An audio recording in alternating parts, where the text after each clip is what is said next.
Hello and welcome to If You Love This Planet. My guest today is Arnie Gunderson, an old friend, an energy advisor with Fairwinds Associates, a company which provided research, analysis and paralegal services around environmental and energy issues and still does. Arnie Gunderson has a 39-year history of nuclear power engineering experience, and during his nuclear industry career, Arnie managed and coordinated projects at 70 nuclear power plants around the US. He currently speaks on television, radio and at public meetings on the need for a new paradigm in energy production. An independent nuclear engineering and safety expert, Arnie provides testimony on nuclear operations, reliability, safety and radiation issues to the Nuclear Regulatory Commission in the US, congressional and state legislatures and government agencies and officials throughout the US, Canada and internationally. Arnie Gunderson, welcome again to If You Love This Planet. Hi, Helen. Thank you for having me. Now, Arnie, as we know, the Fukushima drama, disaster, continues apace. Will you please give us an update on where everything is at this particular point in time? Sure. Let's start right on the site. Tokyo Electric released a report this week that says that if there was a strong earthquake or another tsunami, the piping that they put in to keep the reactors cool is really not capable of withstanding an earthquake or a tsunami, and they estimate that it would be about 38 hours before they would have meltdowns. So. Oh, really? Another meltdown? Yes. You know, there's still that decay heat, and there will be decay heat. After the nuclear fission has stopped, there's still radioactive material in the core, and it's radioactively hot, but it's also physically hot. And Tokyo Electric has done the calculations, and they show that they'd have less than 2 days to get the piping back and working again, or else they'd have more of a meltdown. They could not cool the core, and whatever hasn't melted down would. So I thought, that's an indication that it is still a dangerous place to be. Things are very tenuous, aren't they? Yes. So that's the three units that have nuclear fuel in the core, Unit 1, Unit 2, and Unit 3, that applies to. On Unit 1, there's some good news. They were able to put, it looks like a substantial building, but actually it's a tent over top of the reactor building. Tent made of plastic, isn't it? Isn't it a plastic tent? Yes, it's made of plastic, and they did it with remotely controlled cranes, so that it was so radioactive they didn't want to get people give people a high dose, and they built this tent over the top of the entire Unit 1. Now, what that does is they can then connect it to the stack, and instead of releasing the radioactivity at ground level, they'll run it up through filters and then up the stack. They're not there yet, but they're close to having the stack connected. So what good is that, for God's sake? I mean, the radiation is still getting out into the environment. It's going up the stack a bit higher to be deposited far and wide over Japan. I can't understand why that's a good thing. Why would they do that? Before it does, dispersion is the solution to pollution. No, it's not. Dilution. The solution to pollution by dilution when it comes to radiation is fallacious, because it lands on the soil and reconcentrates in the food chain. So, the other thing they're doing, though, Helen, is to give them credit, they are running that through a filter first. Oh. So instead of it being unfiltered, they will filter it, and then what gets through the filter now will go up the stack as opposed to be at ground level. Well, what isotopes can they filter out then with the filter? Depends on the size of the particle. Yeah. And a lot of these particles are quite small. At best, they'll get 90% of them, but that's not bad. If the particle size is very small, it will go right through the filter. So that's still part of the ongoing science project we call Fukushima. It doesn't stop the liquid either. The liquid releases are again becoming very problematic. And I'll get to that in a minute. Okay. Unit 2 and Unit 3, pretty much the same. Gases, radioactive gases and radioactive steam, are leaking out of the building. And what that says is that somewhere the containment is broken.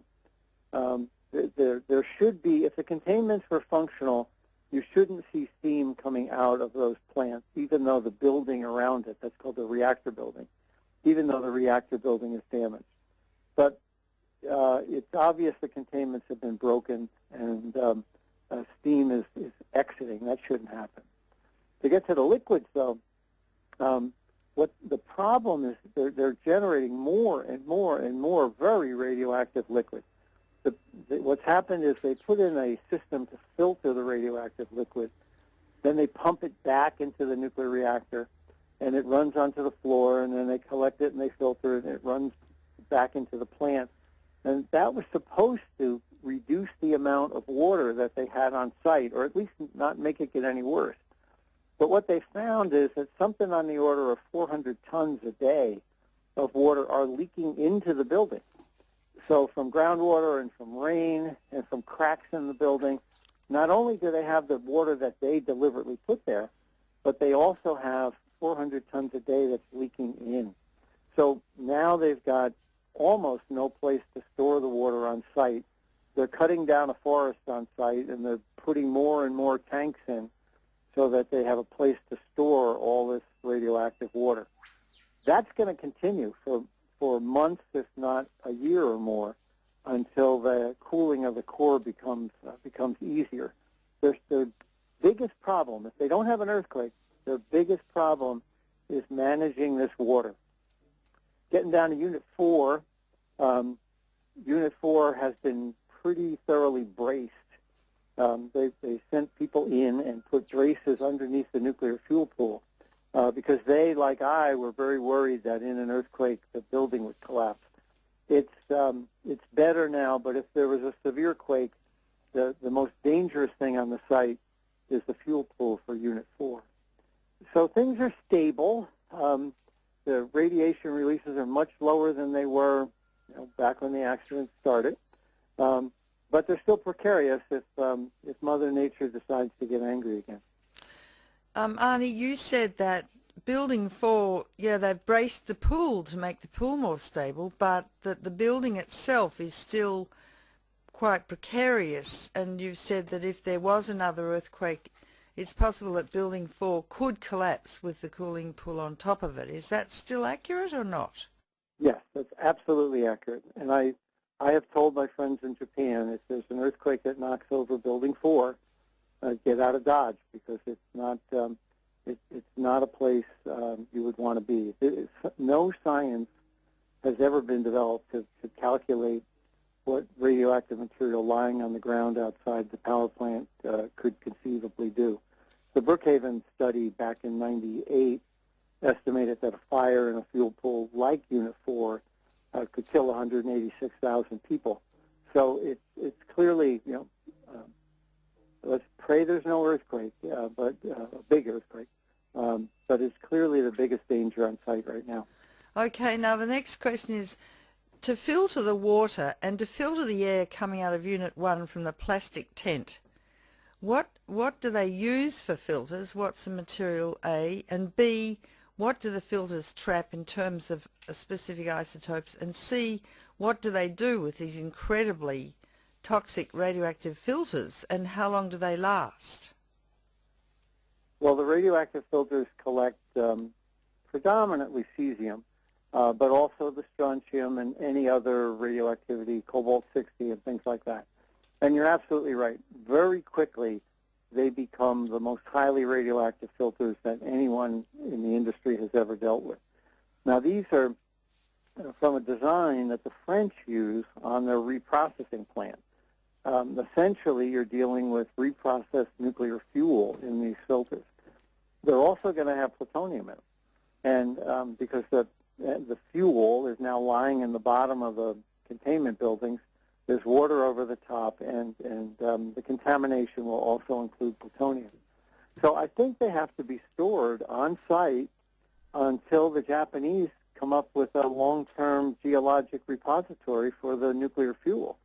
And that's, they're 20 years away from being able to peel off the nuclear fuel from the floor in the turbine building, in the containment building. So they have a serious long-term storage problem for the filters, and we'll need a special, very well-shielded building to make sure that that radioactive material doesn't get so radioactive that it would be impossible to get near it on site. Well, TEPCO apparently today, just a few hours ago, Arnie Gunderson, came out with a statement saying it's going to take 30 years for them to clean up this mess. That was just a few hours ago that TEPCO made that announcement. It doesn't surprise me. And the problem is if they had attacked it early on with ferocity, nationwide, they might have had an easier time cleaning it up than they have now.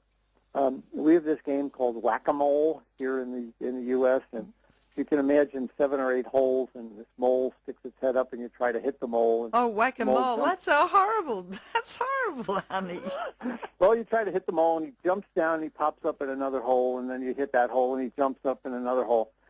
That's what's happening in Japan right now, because they don't have a process that systematically went at the radiation.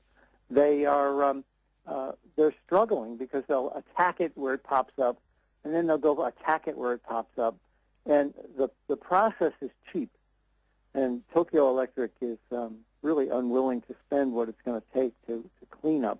But I think because they're trying to minimize their costs now, they're actually going to make the problem more costly and more time-consuming in the future. It doesn't surprise me that they said 30 years. I've been saying 20 all along. There's no technology to deal with removing the nuclear fuel from these buildings. The melted fuel. Melted nuclear fuel from these buildings. Now, 3 Mile Island had melted nuclear fuel, but it all stayed in the nuclear reactor vessel. Mm. And what they could do then is flood the nuclear reactor vessel and go in and, with tools, remove the nuclear fuel. Well, here, they can't flood the nuclear reactor vessel because it's leaking. Mm. It's leaking in several places. And so in order to flood the nuclear reactor, they have to flood the whole containment. And that becomes a structural problem. This building was never meant to hold that much water. And in an earthquake or just general issues, it could collapse. So they need an entire new approach to get enough water in to shield the people to remove the fuel. And then it's lying like a pancake on the bottom. When you overcook a pancake in a frying pan, how hard it is to peel the pancake off the frying pan. Yeah. It's going to be like that on the floor of the nuclear reactor. So it's not gonna give up easily.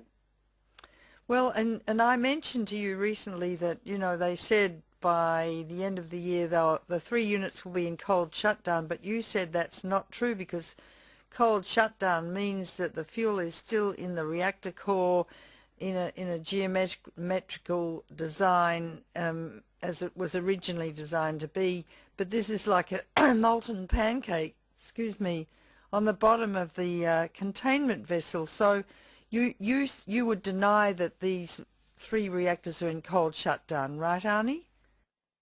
That's right. That was a great explanation, by the way. The concept of a cold shutdown means that the nuclear reactor is actually containing the nuclear fuel, which isn't the case here. And now they may hold the water at less than 100 degrees centigrade, but that doesn't mean that the fuel, because it's in a big lump on the bottom of the reactor, is going to be at 100 degrees. And the concept of cold shutdown really means that the entire system is at 100 degrees. And because this is a big lump somewhere in the core is in the reactor or on the floor outside the reactor, that concept is, it sounds nice, but really it's a meaningless concept. Yeah, and the lump is about 100 tons, is it? At least 100 tons, yeah.